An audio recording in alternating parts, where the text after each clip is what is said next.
Nous devons ensemble avoir conscience que nul autre que nous-mêmes ne viendra sauver notre nation et que cela exige de chacun de nous une mobilisation tous azimuts.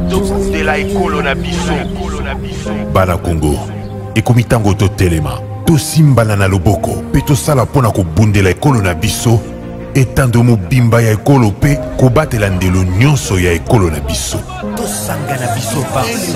Ekolo Congo démocratique ezali kobundisama na etumba eyo Rwanda ememi pe na makambo mabe koboma bato konyokola bango nzela ya ba M23 bazali kobundisa biso oeleko eye ekolo ya biso ezwi nzela ya botombwami kokabola biso mpe koyiba bozwi boye nzambe apesa biso makila mosopani mingi bomoi bwa bato bobebi zamba nde ezali kosunga molongo mobimba bomoi bwa bato bokomi mpasi tozali na ndingisa banso ya kobatela ekolo mpe lisanga mpona likambo ya ekolo tosanga na biso banso totia pembeni makambo na biso to pe politiki tosangana tobundisa banguna baye balingi kimia te nde likambo ya biso banso tozala lisanga tosala ngele totika komona baninga mpamba mpe mbeba nyonso tolakisa motema mwa kosalisana na bandeko babiso baye bakutani na makama mabitumba tosanga na biso banso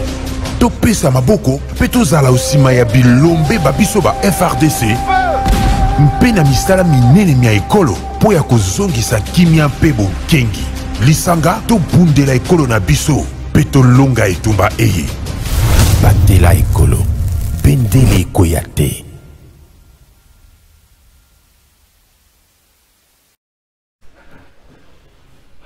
Merci. Vendredi malamu na bino nyonso, vendredi malamu na ba Congolais nyonso, vendredi malamu na bato ya motema malamu batondi na mboka oyo, vendredi malamu na bato nyonso ya motema mabe, République démocratique du Congo, héritage ya famille Tshisekedi te, ya famille Kabila te, ya famille Bemba te, ya famille Kengo te, ya famille Katumbi te, ya famille Fayulu te, ya famille Matata te, ya famille Muzito te, ya famille Sesanga te, République démocratique du Congo, héritage ya ba Congolais nyonso, kanisa nini wiko sala ya malamu pona Congo yo, po ete Congo ekende liboso ko kanisa kaka te ndenge ni wiko tonga bato bazo kamba, po ete Congo ezonga sima kanisa pe nini ya malamu na kwa na siko zwani wiko sala, po ete Congo ekende liboso wiko yo vanda ko tonga ba konza mboka, koloba mabe pona ba konza mboka, mais soki to sali bolamu te na biso na bango to vivre dans ma condition ya bete, pire encore biso peuple nto vivre dans ma condition ya pasi koleka bango yango wana tala nzinga na nini oyo ko sala ya malamu po ete Congo ekende liboso sala yango so yuko assainir environnement siko vandi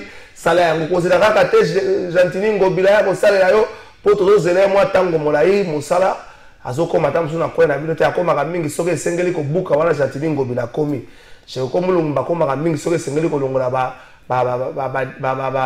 véhicule ekufa na balabala mais soki esengeli ko assainir environnement bakomaka te yango wana kanisa nini okoki kosala ya malamu pona Congo, kanisa nini okoki koloba ya malamu pona Congo. Merci na ba téléspectateurs na biso nyonso, merci na bato nyonso babenga nga mokolo ya lobi pona message ona lobela jina likambo etali ministère ya économie. Merci na mama Janine Yanga na conseil na yo, merci na bandeko nyonso bobenga ki biso bato baganga ki dollar qui était mon chef d'état na stade na occasion ouverture à francophonie comme na occasion clôture à francophonie bato babeleli ya G à francophonie plutôt 9e G dollar qui ta oui dollar est cher que le rôle est chité moi moke.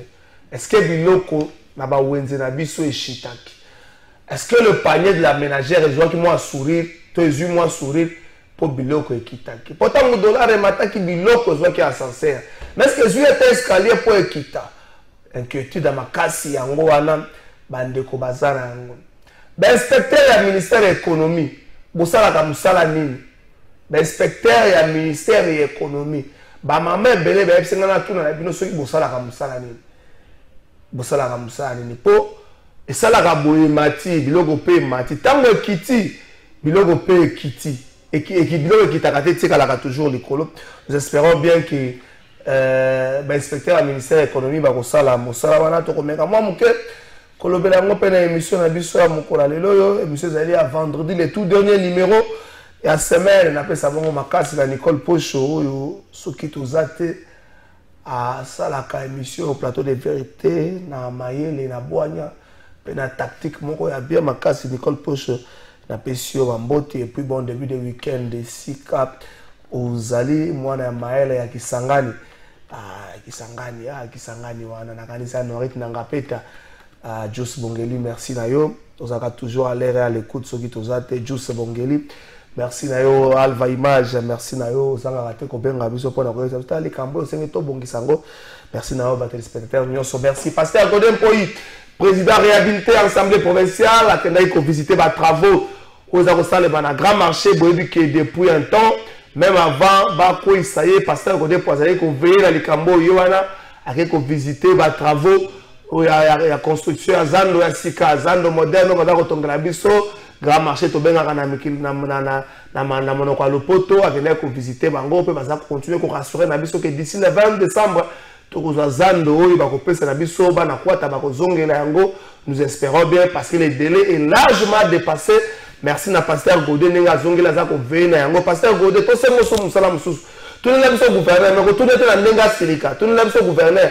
ba tolo atia na esplanade ya nini ya triomphal atia ngo pa sala nini ko tunete na ndenga silika po gouverneur asilika papa oya ko tuna yebo ko mi asilika ka ya gouverneur ko silika te tala biloko tozo tuna yo gouverneur tozo tuna yo donc passer côté pour tout la biso ba tolo atia wana so yi musana ngo ya nini tout la biso pe ndengo zongi boy à septembre comme anoki wana tout la biso ministre ya transport à ville à Kinshasa ba otoko là ba chauffeur taxi ba so mara serveur et kenda c'est sûr à septembre na savait provincial et kozala bien mon ministre ça na mutu ko kokwea mozui pe déjà ba ko député ba ko bikisa yote ko kokwea mais na pesi be kulutu na ngambozi wa mbonzi mbote honorable mbonzi ya mbonzi na pesi yo mbote na banzi ete tango komona pasteur Godé okosala na musala kokomisa ngote ba problème personnel za ba problème étatique honorable mbonzi wa mbozi na pesi yo mbote ya problème étatique soki pe ayo makambo ebimi na balabala kotomboka te kana kotomboka te za kaka bambote na pesi yo tokozongela yango na émission na biso ya lelo visite ya pasteur Godé Poi na ba travaux vendredi ya lelo yo antenne za penza libre tozalaka na invité moko na informer bino ke invité na koma moi muke na moi retard merci à la image wana bomoni visite ya ba travaux na ngambo ya zando ekende bongo po zando ekangi mabota moi ebele na bito kozala na invité moko na émission na biso moko la leo koma na moi retard à quelques minutes d'ici quelques minutes azokoza na biso na plateau ayenda yende tokosola beba kino bomi tuna ba mama na tuni bino boye est-ce que biloko ekiti na ba wenze na bino awa dollar esiwaki moi chute est-ce que biloko ekiti soki ekiti boyebisa na biso soki ekiti te eloko nini ezo bloqué na ngai pe na na ministre Itokabir aliro tozokendela kala mingi te kisasa ekoya kopela moto na yebi te mobeko ezali ko région secteur wana soki esengeli na bino nini po botisa moi pe moi discipline na makambo etali ba construction ya ba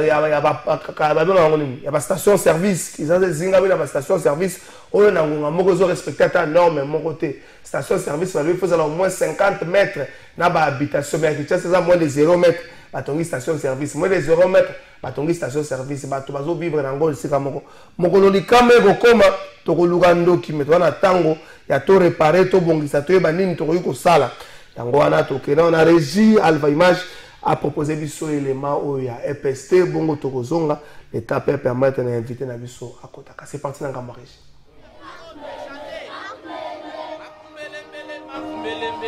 Nous sommes ici dans la ville de Gbadolite, commune de Gbadolite, quartier Mwanda.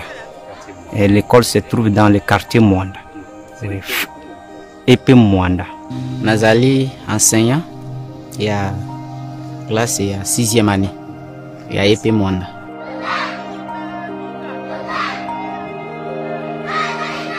Épée Fiwa une grande école, on a situé à 10 classes. L'école est située dans le quartier Fiwa, commune de Molegbe, celui Galé.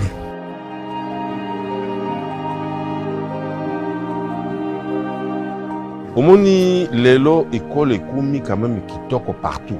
Sozo mona surtout na nord. Zo kenozu ba école où ils quand même na condition bien réunies. Parce que depuis l'époque Amacha, la école n'est pas les architectes.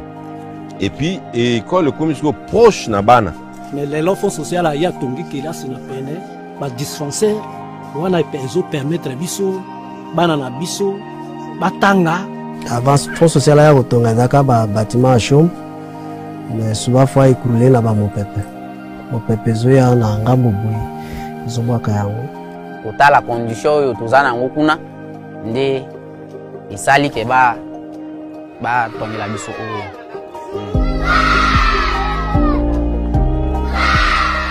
Et surtout pour ngai nazo sepela non surtout na niveau ya éducation pour na bana parce que yangonde ezali loko ya liboso po lobi nango bana bazana moi niveau intellectuel. Nous avions constaté que les enfants évoluent mieux par rapport qu'avant. Lelo ezali journée ya proclamation na ndenge proclamation leki nango leki kitoko.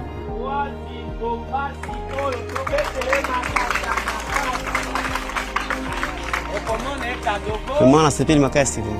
Boazi abota na Bukavu. Abota na Bukavu ça 10 ans. Ndenge to tamboliti na ndenge to komia. Combien on a? Boto la ko ba mutation kaka ya biso ba Soudan ndenge to kendaka. Za Soudan. Et FARDC. Mongamboli Zale. Il a bien réussi, il a bien réussi. On a une fille qui est sourde, muette, parmi nos élèves. Comment on a eu mon zambo? Oh, il y a bandu kotanga la classe montante. Mais na classe wana kota ki ya liboso wana premier à leki, deuxième à leki. Izeka ndengi wana po moni maele peza la kakulanda na sika motozo tanga. So tanga na ba école ya ba ndele. Wa maele kaka zo ndengi wana ba comportement pe uzaka ndengi wana bo. Ndenge pe bâtiment pe komi pe propre boye. Yomo kotala pe na mona pas œuvre pe malamu kaka. Na pe pesa kotala oui, bana ba tanga pe place malamu. Notre gouvernement est engagé dans la construction de nouvelles écoles. 1185 écoles ont été construites dans le cadre du programme des 100 jours. Pour la première fois, depuis que notre pays accède à l'indépendance, nous avons construit une école moderne en Bandaka. Allez voir, pour offrir à ces peuples qui sont majoritaires d'étudier également dans de meilleures conditions. En pleine forêt, sur des savanes, au bord des rivières ou encore sur des routes, à des milliers de kilomètres de Kinshasa, à travers les 4 territoires du Nord-Ubangi et les 56 644 kilomètres de sa superficie, Félix Tshisekedi a réussi à faire pousser 140 écoles comme des champignons, mécanisant environ 10 000 enseignants avec un bond de plus de 50% d'augmentation salariale. Du jamais vu en 2 décennies d'oubli.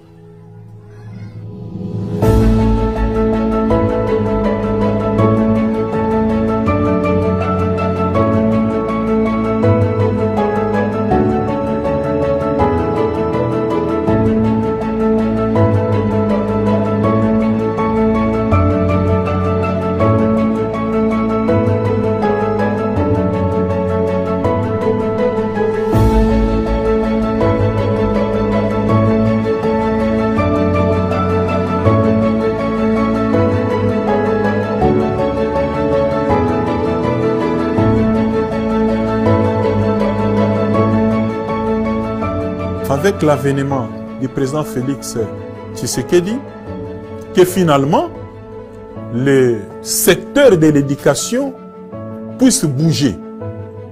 Le président a déclaré qu'il a fait de l'éducation une priorité de son quinquennat. Le tout premier acte qu'il pose, dans le premier accès, c'est de décréter la gratuité de l'enseignement primaire. Par rapport à la gratuité, c'est vraiment tombé à point nommé avec la gratuité. C'est parce que, s'agissant des enfants, on ne demande pas un sou, même pas un rond chez les enfants. Ils viennent étudier gratuitement. Tel que je vous ai annoncé cela autrefois, que leurs parents affectent leurs fonds pour équiper les enfants en matériel de la scolarité. Donc, tous ces frais-là ont été supprimés parce que un enfant doit entrer en première année et en sixième, sortir sans rien débourser et il a son certificat d'études primaires. Wana penza isa ya solo parce que na minicho tozala ngo boye bana bazotanga pamba. Donc eloko moko te oyo école ezosenga epa na bana. Lorsqu'on veut évaluer la réussite de la gratuité, vous avez déjà en 2018, avant la gratuité, on a un effectif de plus ou moins 16 800 000 élèves. Mais avec la gratuité, on est à plus de 22 millions. Donc, plus de 5 millions, près de 6 millions d'enfants qui ont gagné, qui sont retournés dans les parcours scolaires. Et c'est là que nous disons que le bilan est positif. Et ça, ici, sont ma casse penza, mon thème a pas équité. Tozoyo kasai kotina bana kelasi.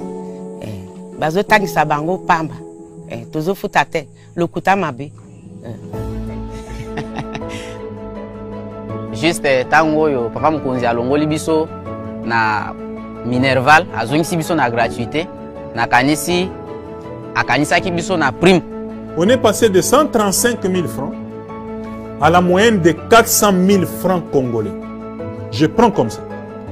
N'allez pas dans les écoles où quelqu'un touchait 600 $, qu'il prenait des poches des parents pour les appauvrir, pour aller évaluer la situation de l'enseignant. Allez dans les Congo profonds. Les enseignants sont dans la joie. Donc, tu as dit que chaque fin du mois, c'est parce que ceux qui prestent là doivent aussi bénéficier de cette prime-là de gratuité. En tout cas, mon sincère remerciement.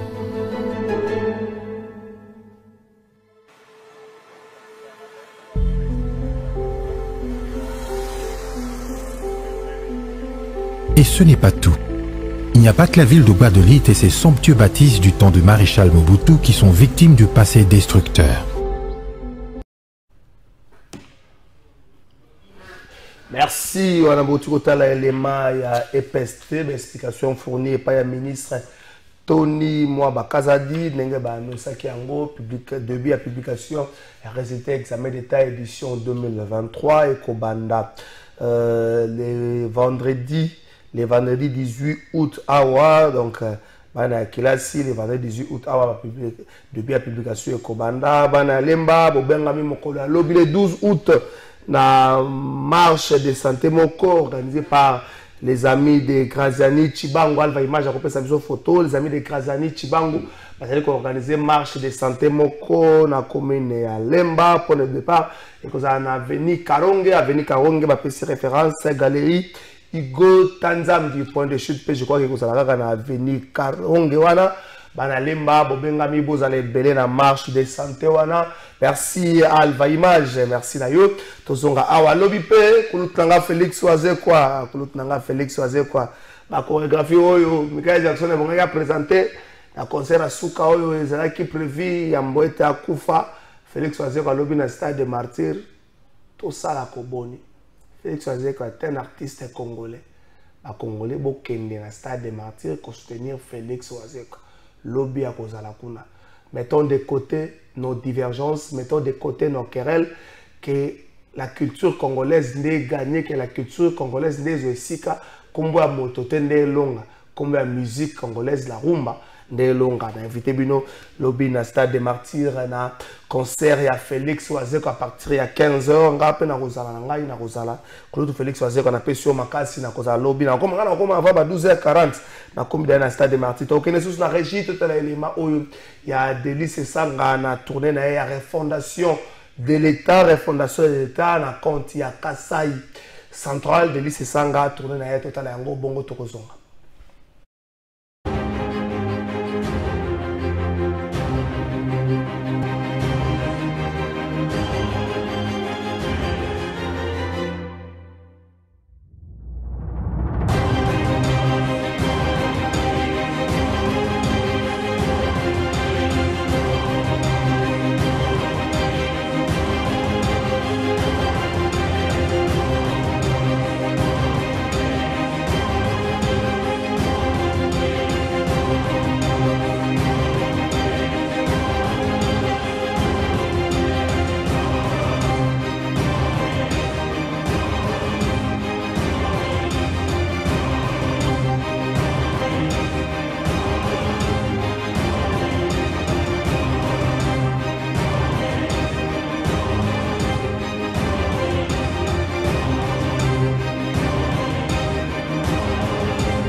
depuis ce matin, il y a une vive tension sur la ville pour empêcher effectivement le rassemblement de nos partisans. Mais on ne leur empêchera pas de penser et surtout d'agir dans le sens du droit et de la liberté. Et nous sommes là pour les encourager, pour leur dire que un autre Congo est toujours possible et il est encore possible. Il s'appelle la refondation du Congo.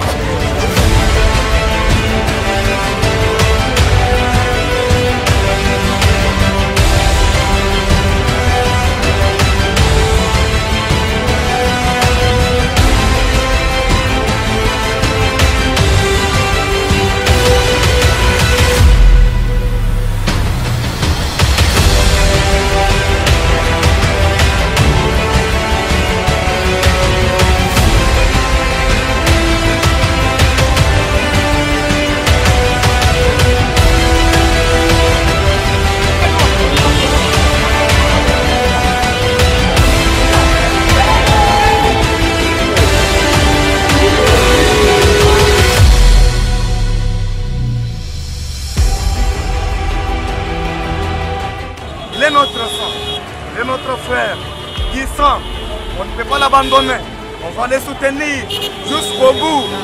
On fait bien. Moi, Namboka, Oumela.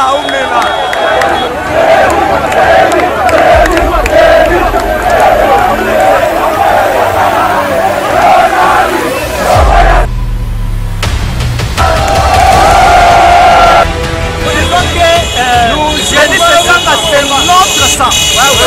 C'est le président de la République démocratique. En 2023, nous les soutenons, nous sommes les jeunes de Kananga.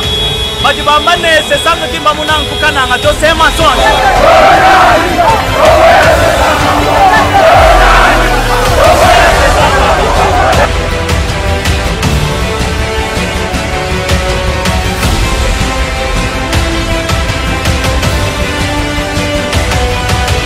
Envol Diatta. Envol Diatta. Envol Diatta.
Merci Tokei Sikoyo, République démocratique du Congo, héritage ya moto moko te na pesi makasi pe mbote na bajonese nyonso bakozala ba candidat député national comme provincial na pesi bango makasi mais déjà na lobby kulutu nanga Zulu Bulembi tulo koki kotika la te Zulu Bulembi tulo koki kotika la te sur biso moto okende kotika yo na parler du peuple Zulu Bulembi Jules Bulembi tout funa les bozaki tout bandal mikolo comme tout funa Jules Bulembi kotika la tête dano ke fula pas za candidat bana kitambo dano ke fula za candidat dano ke fula za candidat Patrick Lokala aza candidat nani so aza candidat jeunesse nyonso aza candidat jeunesse nini plus sur Romero là te jeunesse nini aza candidat te ye azalaka journaliste te ye azalaka journaliste te asalaka na média nini ye azalaka journaliste te juste bongelo ozalisanga erreur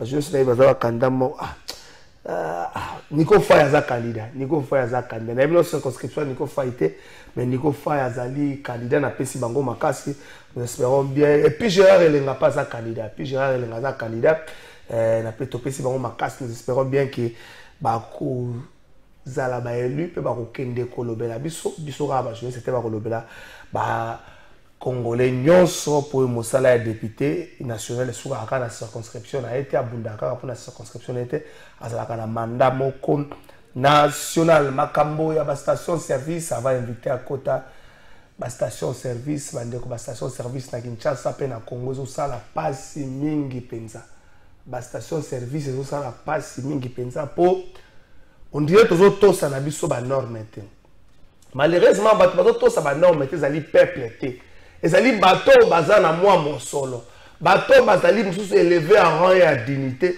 ne bazo tosa peuple bazo tosa ba réglementation te bokoya kotonga station na bino bokole yango na résidence ya moto bokole yango na esika bato bavandaka botongi station po oza na mwa mbongo po olingi osala commerce na yo po olingi osala business na yo okokipe ata réglementation te tolobi iyo mais tangu likame ekoya lokole kozala bandeko na yo te ekozala famille mosusu yo kuno kosuka kaka na baregle na kopresente bacondoléance bokosala tala bacommuniquer bacondoléance ebele mais bato bakokufa ndakisa oyo ekomaki c'est vrai ça c'est vraiment un accident un incident mais mingi penze ezokoma na Congo ezali na Kinshasa po tozotosa banorme botala bastation ezali disséminé na Kinshasa bokocomprendre que principe ezali respecté te ba norme ya réglementation wana ezali respecté te station service ezotongama ndenge mutu alingeli soki aponi kwe na yo atomati okiti eya moko babourgmestre bazali dépassé na makambo wana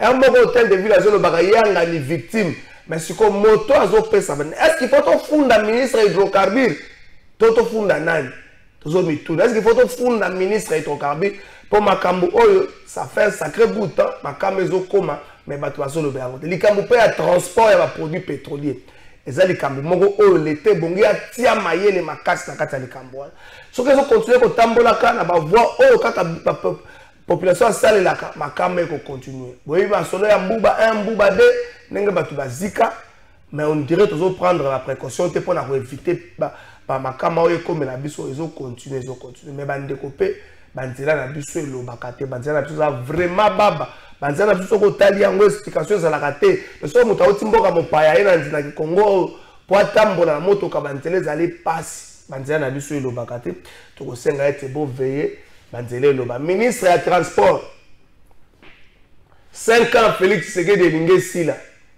permis eza te ministre ya transport omoni chauffeur na yo azalaka na permis te chauffeur ya président de la république tene omonaka chauffeur azotambola mbango azoleka laisser passer priorité azalaka na permis te chauffeur ya premier ministre chauffeur ya président assemblée nationale ya président sénat azalaka na permis te ministre ya transport mande ekomi kokoma na suka tio kokende okotika biso kaka sans permis lokola osalelaka telefone mingi ministre ya transport il faut tokomela yango na telefone tokomela yo mais excellence papier qu'il a tozangi permis ne peut-être comprendre mise à transport to komela yango yo ninga mingi makamba kosalelaka telefone ozaka makasi na ba réseaux sociaux na habité ozaka makasi na telefone azoluka numéro na yo na komela yo ministre ya transport toza na permis te na Congo soki na komeli yo peut-être wana okotanga po tozoloba boye on dirait solution ezozwama te na Congo tozalaka na permis te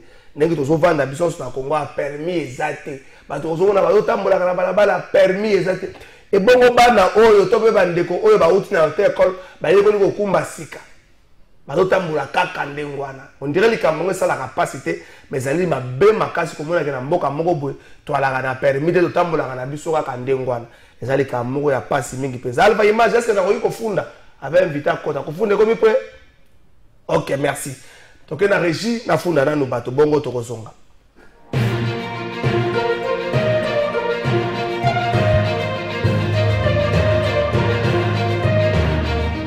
nafunda sikoyo bato tala mokonzi ya ekolo ofunda oyo bato bafunda lelo population esengi yango na moto azwi joue na ye azwi nini na ye ntango papa koma kotuna situation ya famille mwana afundaka bato ngana se présente lokola mwana wana bandiko mesembola bafunda bato misato moto ya liboso nazofunda ministre ya tourisme président de la république ministre ya tourisme awutaki semaine touristique na Lualaba. Il semblerait que Mbongo Bimaï kuna pour la semaine on a 3 millions. Il semblerait la confirmer le côté que Mbongo Bimaï kuna 3 millions.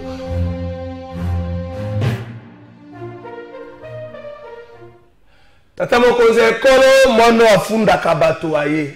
Tata mokonzi ekolo kofunda lelo na kofunda DG ya Ojefrem. Mwana mboka Kazumba Mayombo William na ye kofunda ye. Tata mokonzi ekolo DG Ojefrem alingi akimile ma fonction na ebité soki Congo ezalaka héritage na bango na ebité tamususu tababoti oyo aye tango bakufa kito soki baza na bomoi bayebisaka ye ke héritage na eza Congo ndenge nini tata mokonzi ekolo DG Ojefrem na ordonnance na yo ya le 30 juin otinda ye administrateur na Congo Airways na suka ordonnance ordonnance antérieure c'est vrai le 31 août 2022 au Tiakaye DG na Ojefrem mais le 30 juin au commissaire administrateur na Congo Airways déjà boyi kokende tata mokonzi ekolo déjà akangami na fonction wana alinga zwaka asala kimila akoma kimila aza ko akimile azozwa na Ojefrem na Congo Airways ya solo DG atoyoka kamboka mawate okomina kotia batu ba défendre position wana tika kitie Ojefrem kimia tata mokonzi ekolo kofunda wana ekomi deja ko créer makambo ya kovanda la kiti wana ekomi kosala mobulu bandeko bazotomboka na fundi DG ya Ojefrem pona aza ko akimile ba fonction na direction générale à Ojefrem na administrateur na Congo Airways ezali somo pe passe est-ce que bato ko pesa mosala bazangi kofunda le dossier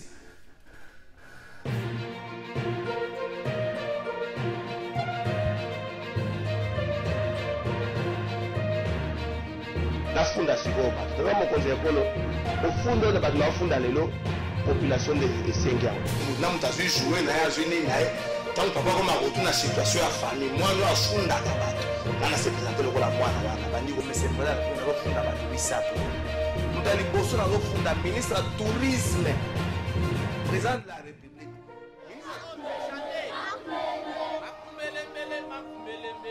Nous sommes ici dans la ville de Gbadolite, commune de Gbadolite, quartier Mwanda. Et l'école se trouve dans le quartier Mwanda. Épée Mwanda. Nazali enseignant, il y a classe, il y a 6e année. Il y a Épée Mwanda.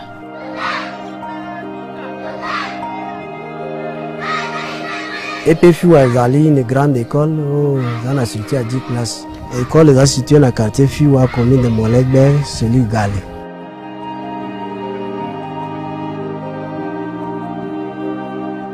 Omoni lelo école ekumi quand même kitoko partout. Sozo mona surtout na nord. Lorsque nous ba école où ils quand même na condition bien réunies. Parce que depuis l'époque Amacha, ba école ndengwa les akité. Et puis école ekumi siko proche na bana. Mais l'offre sociale a ya tongi kila sina pene ba dispensaire wana pezo permettre biso bana na biso batanga avant fonds social ya kotonga zaka ba bâtiment chom mais souvent fois écrouler là ba mopepe zo ya na ngambo boyi zo mwaka yango kotala condition oyo tozana ngo kuna nde isali ke ba tongela biso oyo.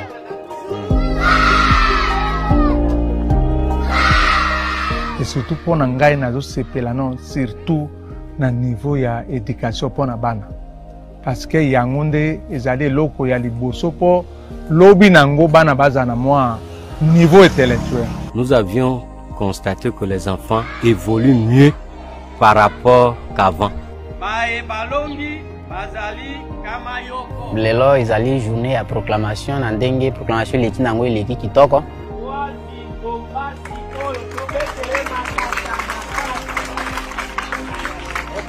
Vraiment, on a sepeli makasi. Boazi abota na Bukavu. Abota na Bukavu ça 10 ans. Ndeki to tamboli ti ndeki to komia. Combien? Boto la mutation kaka ya biso ba Soudan ne to kendaka. Za Soudan. Et phare d'ici. Mozamboli Zale. Il a bien réussi, il a bien réussi. Et Azali. On a une fille qui est sourde, muette, parmi nos élèves.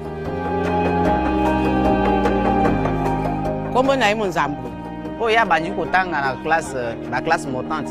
Mais na kilasi wana kotaki ya liboso wana premier ya leki, deuxième ya leki. Izeka ndengi wana po moni maele peza la kakulanda na sika motozo tanga. So tanga na ba école ya ba ndele. Wa maele kaka zo ndengi wana ba comportement pe uzaka ndengi wana bo. Ndenge pe bâtiment pe komi pe propre boye. Yomo kotala pe na mona pas volume pe malamu kaka. Na pe peza kotala oui, bana ba tanga pe place malamu. Notre gouvernement est engagé dans la construction de nouvelles écoles. 1185 écoles ont été construites dans le cadre du programme des 100 jours.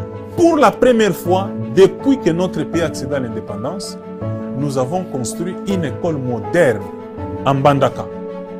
Allez voir, pour offrir à ces peuples qui sont majoritaires d'étudier également dans de meilleures conditions. En pleine forêt, sur des savanes, au bord des rivières ou encore sur des routes, à des milliers de kilomètres de Kinshasa, à travers les 4 territoires du Nord-Ubangi et les 56 644 kilomètres de sa superficie, Félix Tshisekedi a réussi à faire pousser 140 écoles comme des champignons, mécanisant environ 10 000 enseignants, avec un bond de plus de 50% d'augmentation salariale. Merci Alva Image a invité ça soit commis puis Gérard Elenga, monsieur l'administrateur.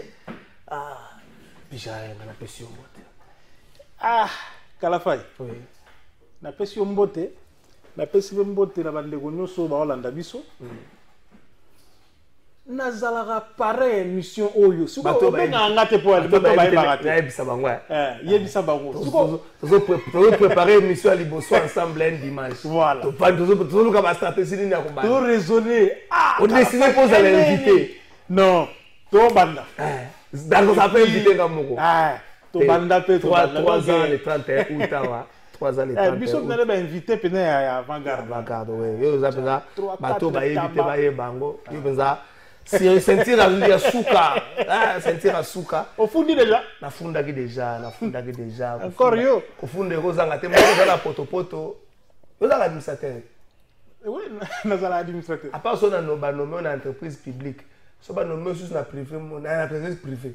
Na public on kende pe. Non mais faut pour na moko. C'est-à-dire que za boye na za administrateur mandataire public na RTNC. So ki président nomenga siko DG so ki wapiango. Mais il faut logiquement parlant, ils abongo. Logiquement parlant, ils abongo. Et surtout, ce que c'est une entreprise ou bien un établissement public ou a liboso, ils allaient actionnaire. L'entreprise ou peut-être vous comprenez, ils allaient actionnaire, ils allaient part l'entreprise ou alors wana. Conflit d'intérêt. Non mais non logiquement. Et puis il y a ici d'abord une question de moralité. Avant là nous, na côté en fond, na saluer vient un monstre. Félix Oazé quoi. Les musiciens intellectuels n'alingara trop. Talagara, Masta, il y a Vienanga, Simeon Musindondo. Donc, les Congolais n'a improvisé pour un marketeur à Oazé. Oazé quoi. Ah, Boya. On paye un billet 3000, Boya, Oazé quoi, abeta la musique bien, abinara bien. Et au sein nango bien zaka le coup mboka à 24 heures na bengi pena bino boya so nga pi gérard na peine eloko ko loba na bino boya na bino bota monstre et ça nango bien monstre et les gars bien dans tous les gars yo za mona nzambe talaka témoin de Jéhovah donc et ça bongo c'est une question de na bana loba ke za na kota aux approches ya CG Kabuya. Oui na approche ya CG Kabuya comme ça zo créer ba problème un peu moins belé na parti en 2 minutes. CG Kabuya a créé un problème. CG Kabuya, non seulement les approches, mais je suis son conseiller. Il faudrait que je le dise. azo créer ba problème te batunde bazo créer les dépêches ba problème et résumé mambo tout ce que tali na fond ezaka suki ya kabuya eza na suki te eza mato ya kabuya kasi mato ya kabuya ba couvre binet bato mato ya kabuya ba chemise na la taona vous comprenez moi bilobela na épée bilobela na épée ezaka bien pour kabuya za gardien du temple soki ya lobité eza mobulu faut lo bakaka si tout face na bato lokola haute bazalaka en face na bango wana donc c'est moins compliqué. Mais pour le cas d'espèce, c'est vraiment Kalafai, une aventure qu'on doit souligner ici que une justice. Non mais c'est parce que le texte peut autoriser. Écoutez, au moins ce qui est mort to lobela ba des personnes. Vous comprenez? To lobela ba palou, to lobela ba PPRD, to lobela ba MLC. Et ça, un grand parti politique, na biso ezo kota na kati ya patrimoine national na biso, patrimoine politique national. Ba parti ezalaka ba fait politique d'utilité, ba fait privé politique d'utilité publique. Heureusement que yo non, c'est-à-dire na sens que ezala ngobor na bino IDPS. Ya na ngobor na bino MLC, ya na ngobor na bino FDC. Mais ba député baza élu ka ba militant na bino te. Baza élu par les Congolais, il y a un mandat à député national. Mais on ne porte pas mandat à député IDPS. On est député national, élu bien sûr sur telle liste. Il y a un droit de regard. Quelqu'un m'a posé la question, puis Gérard, pourquoi on surveillera trop IDPS? Mais oui, tu sais qu'il vient de l'IDPS. Kabouya est de l'IDPS, parti parti présidentiel. Donc, tu as le droit de regard pour nous. Pour la chose des Akimia, ils ont rassuré tous les restes. Vous imaginez que, parce que, union sacrée, oui, mais le président dans l'assiette politique. L'assiette politique du président s'appelle l'UDPS. Et l'UDPS a tout intérêt à dans Akimia, aventurer, tout ça, ainsi de suite.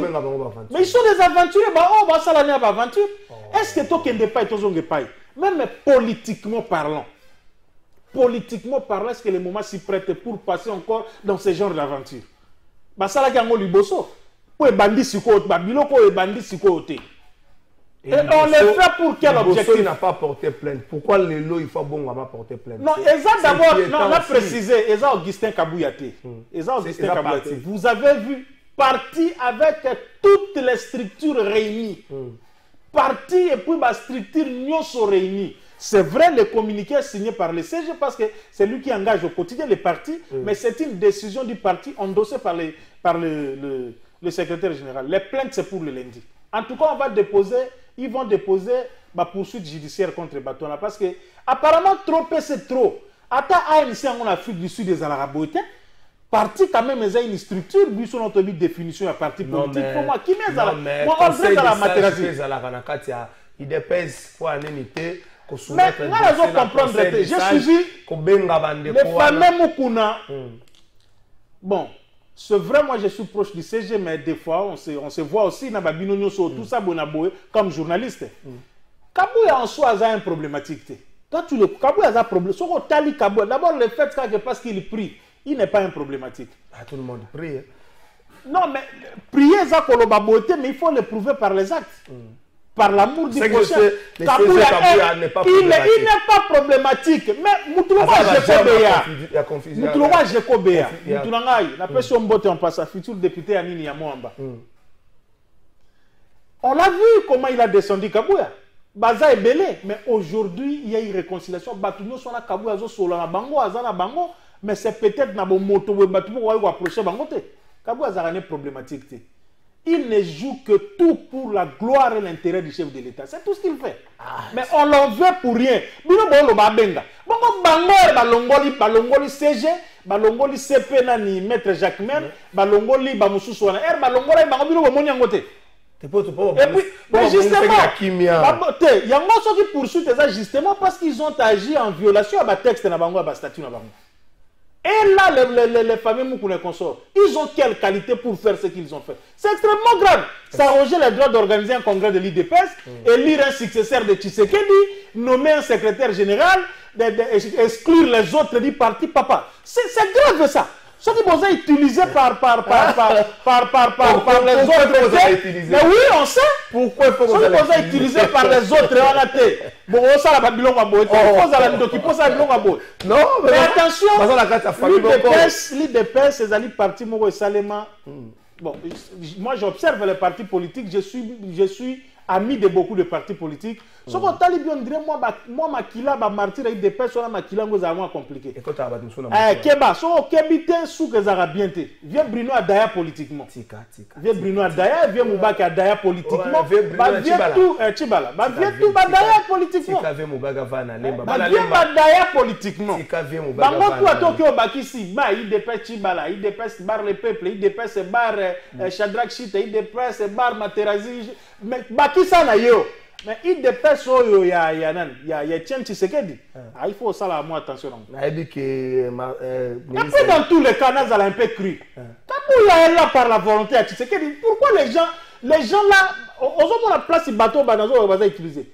Kabouya ne fait rien de lui. Kabouya est là par la volonté de Tshisekedi. J'ai dit à plusieurs cadres membres de l'IBC, Masteranga Roussel, Papa Félix, tout ça.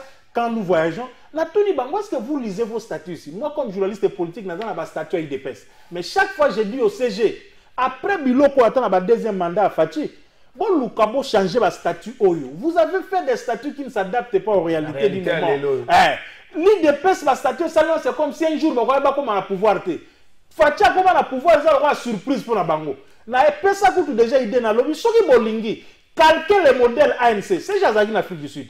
Prenez le modèle ANC, bon bambango IDPS. Voilà, et bon ça la bien. Bon, déjà, président sera zate successeur, tout est fait en avance. Parce que les lots, il y a moins petite confusion. Peut-être que mais Batika, les soldats de Fachi, les soldats de Fachi. Vous voyez comment on a moi la bouteille. Asala Mambouti Nasuka, deuxième mandat, majorité parlementaire. Et puis on dirige calmement le pays. On a appelé ça la jeunesse, on va candidat. On a la Funa. Mais si on va discuter 11 sièges. Moko, botique la Binunga. Parce que la Souka émission a vu siège ni la jeunesse au Zona Funa. D'accord. Zano Kim na webi sa. Au Sénégalanga te, au Sombaki va bien. Que nous sommes va bien pour na Félix Wazeko. Au Sombaka va bien pour na Bongo pour na Nini. Que nous sommes va bien pour na Félix Wazeko. Ah ba message à bas. Il est temps cette fois-ci, attention aux à la majorité en haut. Vous êtes là battu au Kosabat.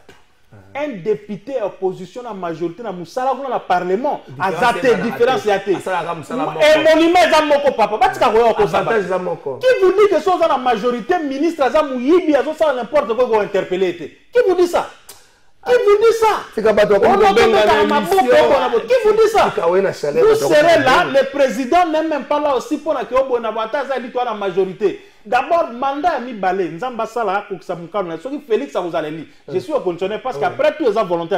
S'il sera élu, deuxième mandat, Félix, c'est un mandat de l'histoire. Il n'attend rien après ce mandat, à part Rolanda Massa, Petit Naïnani, Fadnani, Petit Naïnani, Nani Raïs pour la bango débat sénateur à vie. Bango pas deux sénateurs à vie non après 2028.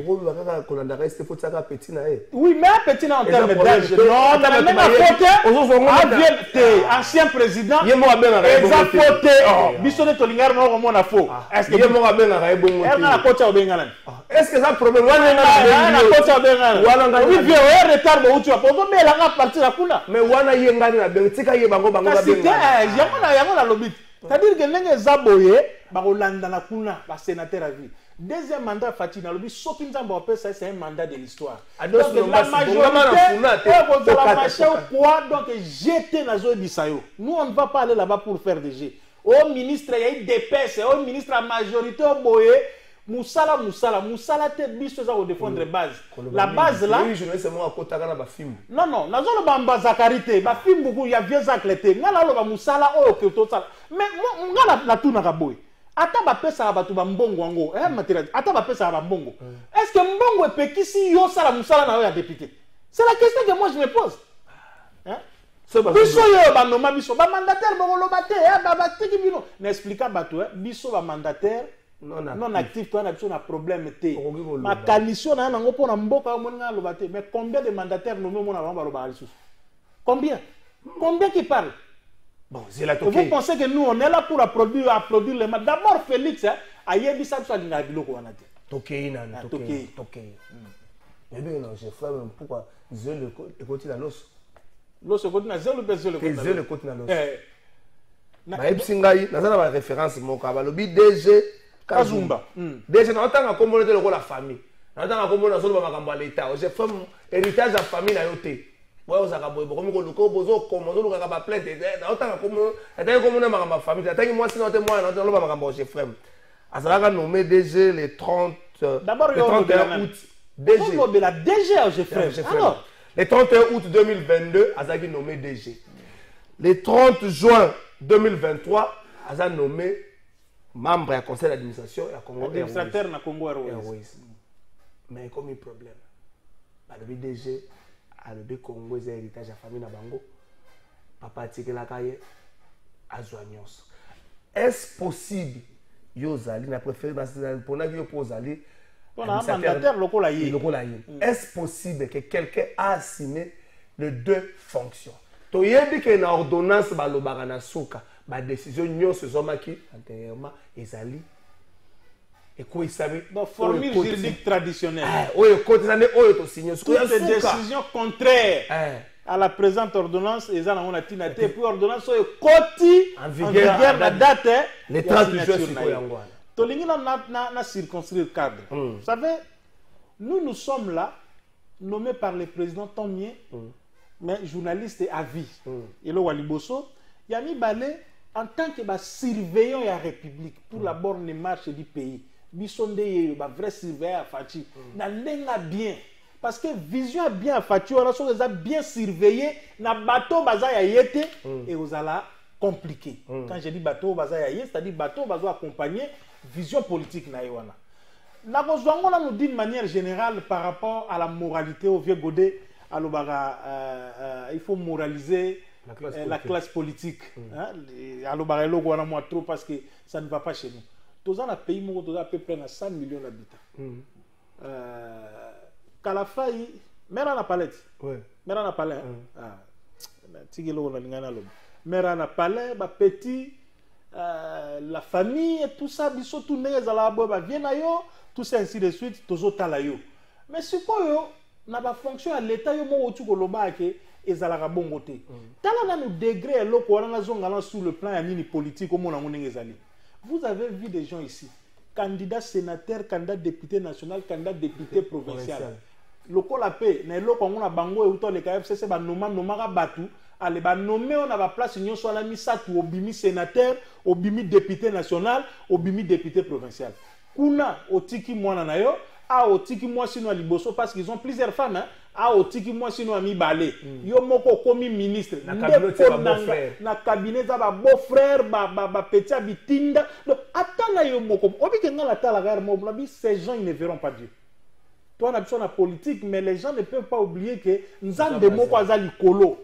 Et puis tout semble entre guillemets balata ba cravate à pembe bakenda dans l'église catholique bakenda dans la centenaire bakenda pas mukuna bakenda pas pasteur et pas pasteur Barouti et ça normal était moi la ministre yo député moi si député oh beau frère sénateur nandenga mabete atana yo moko comment on peut agir comme ça comportement égoïsme et en politique congolais. Toye na kaya Jeffrey ministre des Absolues. Toye na kaya Jeffrey. Le 31 août président de la République le 31 août 2022 a eu ordonnance sur nommant qui ba makuta ba Miss que je salue en passant président Miss ba nommé ba encore ba membre d'administration. Il y a conseil d'administration. Na katwana le DG Kazumba nommé a nommé membre du conseil d'administration comme directeur général de Jeffrem.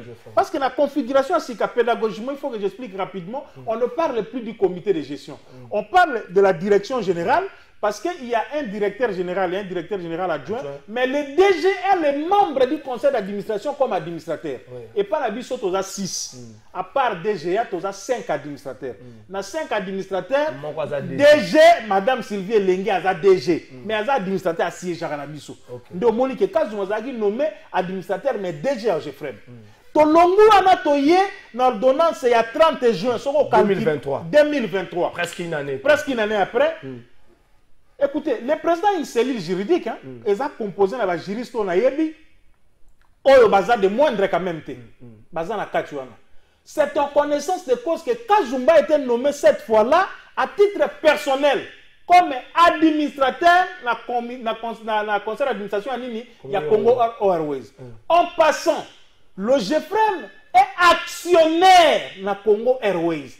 Et lui, il a été nommé à titre personnel. Or, le fait qu'il y a administrateur na conseil d'administration, il y a Congo Airways, c'est la personne morale de l'OGFREM, mais pas l'individu. OGFREM, c'est une personne morale. Ouais. Nous sommes dans les notions de droit. Entreprise ou personne morale, c'est entreprise et Zali administrateur et puis on désigner Moutou. Mais il y a désigné à titre personnel. Des ordonnances présidentielles. Ce qu'il veut tout simplement dire que, à part les 8 jours là, où il y a ça la choix, en nommant M. Kazumba comme ça, c'était une manière de lui dire que dépasser 8 jours, d'office, la deuxième ordonnance entre en vigueur et supprime toutes ces qualités qu'il avait comme sur le plan étatique avant comme DG. Et c'est tout simplement ce que le conseil d'administration a fait. Bah, constater vacances, bah, siéger, bah, tindeli ministre, bah, conclusion. Est-ce qu'il ne fallait pas baser là parce qu'il semblerait qu'il y a absent dans la ville? Non, moi j'ai appelé, j'ai posé des questions par-ci, par-là. Bon, tu as dit que je suis la personne que vraiment qu'il faut. Ordre, la convocation d'abord. Il y a siège à conseil ordinaire, il y a session ordinaire. Et il y a qu'à 3 semaines avant. Okay. Donc, 21 jours. Convocation, président Tindi invitation. Il y a l'Assemblée nationale. Donc, Tindi a invitation, invitation, c'est mon assistant chargé. C'est prêt, Tindi ordre du jour. Il faut pas documenter, non? On envoie la documentation. Bozuite a documenté, il y a Moutoura Salabanini Naye a préparé le dossier. Bon, quelqu'un a siégé et donc dès que nous sommes à l'Assemblée, c'est comme ça. Et ça a été convoqué bien avant. Alors, dans la convocation, il y a Kazumba, il y a le ministre du Transport, il va jouer à l'ébattre, il va jouer à l'Afrique du Sud, ils sont partis. Et la personne qui doit appliquer, et puis en passant, dans elle, la deuxième nomination comme administrateur, Madame Adèle a notifié et l'acte a été pris et constaté par la première convocation. Il y a conseil d'administration avec les actionnaires Hervé Ouanga comme président du conseil d'administration a convoqué le conseil assemblée générale il y a Congo Airways. C'est ça le problème. Ici au Congo, dans ce que je viens d'expliquer là au-delà du contexte, c'est juste un problème, il y a respect, il y a un texte. Donc pour qu'il faut continuer à boiter, et quand j'ai pris cette question pour la boyer, parce que je ne pense pas que nous sommes dans une république bananière. Nous sommes dans une république constituée de personnes avec toutes leurs facultés mentales. Bateau Bazana Mayele, bateau Batangi, bateau Bazali, on a pour diriger le pays. Vous comprenez? Et on ne peut pas comprendre. Le président de la République prend une ordonnance. Il nomme des officiers généraux, la mise en place à la police. On cafoue l'ordonnance. On donne aux cascades les gens, le président est surpris. On peut saluer sur l'anecdote, mon président qui peut visiter 20 maires et autres Tongama. Abouaka Misuboy, Atalanani, Moutafula, le colonel Lanani. Carl Lewis. Ah, c'est quoi musicien? Carl Lewis. À mon Carl Lewis, n'est étoile, il y a général. Tout ça, Kassongo, des étoiles, tout ça. Pour que on a des équilibres, les commissaires, comment on l'appelle? Les commissaires divisionnaires principaux. Je suis fort dans ces matières, ne t'en fais pas. Commissaire divisionnaire principal. Ou Azali équivalent à lieutenant général dans l'armée. Azali, général Longaboni, qui est le commissaire général en termes de fonction. Il est 3 étoiles. Des adjoints naïe, Bazal a 2 étoiles. La logique voudrait que ma commissaire provincial base en étoile, Moko, adjoint à Bango, à colonel Fuldan, commissaire mini principaux, voilà. Au moins équilibre. Quand on a commissaire provincial, Azan a 2 étoiles, et puis retard raisonnement qu'il colle. Tozongi li sousou, li kola babilo kwabo. Ba secrétaire général ozomona, chacun s'arroge le droit.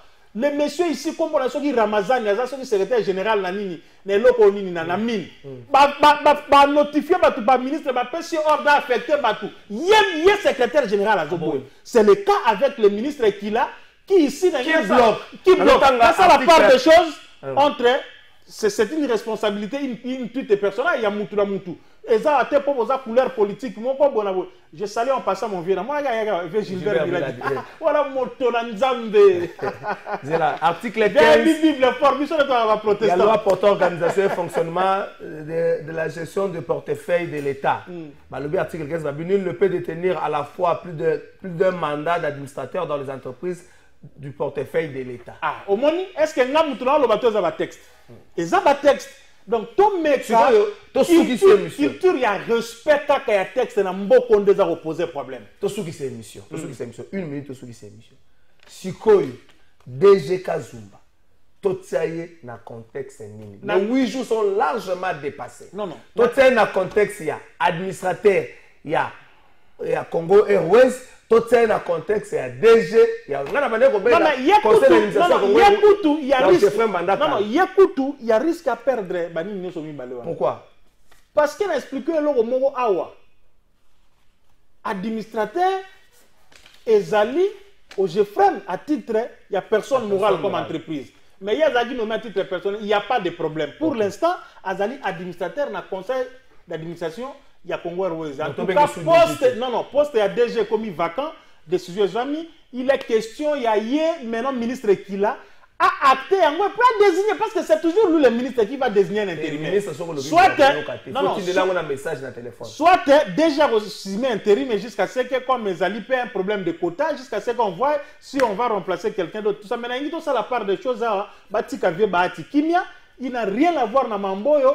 Ce que vous avez dans la partie, ce n'est pas le parti qui est derrière. Et comme un problème. Donc, vu des ans, on constate ça et puis on avance. Vous avez le ministre qui l'a. Téléphone c'est mon frère celui-là. C'est mon frère celui-là. Abandi campagne na ba sankusuku. Tango tindeli oyebise que campagne na ba sankusu azotinda. Tango tindeli messager c'est que na Congo to zaka na permis même chauffeur là. Merci na. Ata mon ministre na permis. Même chef d'état na permis. Non, Facha na permis. Tota mulaka bon. Tango mais ça traîne. Et alors, vous voulez dire que des choses à botoyer, allez, ma boko, likolo, tobete. Non, virage au sali botoana yo. Parce que les virages, il y a tant de gens qui sont en campagne électorale. Biso to sa campagne Tshisekedi. Bino bo sate bo za la biro to zo mu tout passe pour la babuzo bana binote, biso to bana oluka ko justifier ngo pa na batu. Francophonie sini courir comme ko katana, funani lukunga courir comme katana. Bon msanga courir comme kendeni. Quelle la magie? Merci. Et bon, merci, puis Gérard Elenga, bon anniversaire. C'est quoi? C'est ça, bon anniversaire na Diva, Kezola, bon anniversaire na yo. Que Diazo plutôt, Diva, que Diazo, bon anniversaire na yo. Ndeko Boni Mavambo, merci. Merci la soutien, merci. Et monsieur Silo. Et puis, journaliste, c'est moi qui a perçu à l'Assemblée nationale. Na bureau. Journaliste, c'est moi na bureau. Oh, dans le bureau. Na niveau Assemblée nationale, bureau. Oui, je ne sais pas si c'est là. Tu n'as habité? Ah oui, je ne sais pas si c'est bureau. Je ne sais pas là. À bureau. Allez, rappelle, on va y faire ça. Je ne sais pas là. La promotion de maman, on a tant de temps. Je ne sais pas bureau, mais je ne sais pas bureau Assemblée nationale. Na bureau à l'Assemblée nationale. Ah, je ne sais pas, ça peut moins belé. C'est na bureau. Ah, oh, siège à la bureau. Ah, na on va remplacer. Merci, monsieur.